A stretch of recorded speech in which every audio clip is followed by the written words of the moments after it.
আসসালামু আলাইকুম ওয়া রাহমাতুল্লাহি ওয়া বারাকাতুহু। প্রিয় দর্শক, কেমন আছেন সবাই? আশা করি সবাই ভালো আছেন।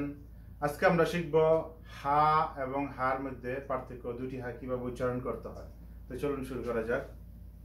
বন্ধুরা, এখানে দেখছেন এই গোল এভাবে লেখা আছে এ হা।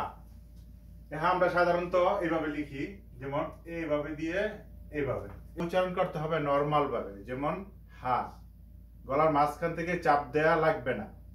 যেমন এখানে লেখা আছে গলার শুরু থেকে চাপ দিতে হবে, গলার শুরু থেকে হা। ঠিক আছে, তাহলে একটি শব্দ এখানে এ হা দিয়ে উচ্চারণ হবে, যেমন আল হাকু।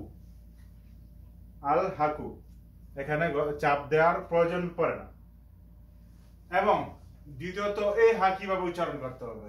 এ হা উচ্চারণ করতে হবে গলার মধ্যভাগ থেকে হালকা চাপ দিতে হবে, গলার মধ্যভাগ থেকে, যেমন হা।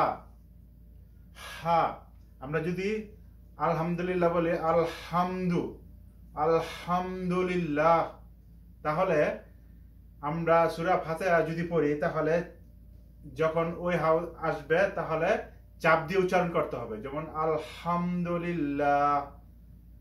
আলহামদু, যেমন এইখানে আলহামদুলিল্লাহ, আলহামদুলিল্লাহ। তাহলে এখানে আমরা চাপ দিয়েছি, যেমন বিসমিল্লাহির রহমানির রহিম। তাহলে আমি হার জায়গায় যখন হা আসছে তখন আমি চাপ দিয়ে উচ্চারণ করেছি। তাহলে এই হা আমরা গলার মধ্যভাগ থেকে চাপ দিয়ে উচ্চারণ করব। তাহলে বন্ধুরা, আমরা দুটি হা কিভাবে উচ্চারণ করতে হয় আমরা শিখলাম। ইনশাআল্লাহ পরেরবার অন্য কোনো ভিডিও নিয়ে আসবো। আজকের জন্য এই পর্যন্ত। সবাই ভালো থাকবেন। আল্লাহ হাফেজ।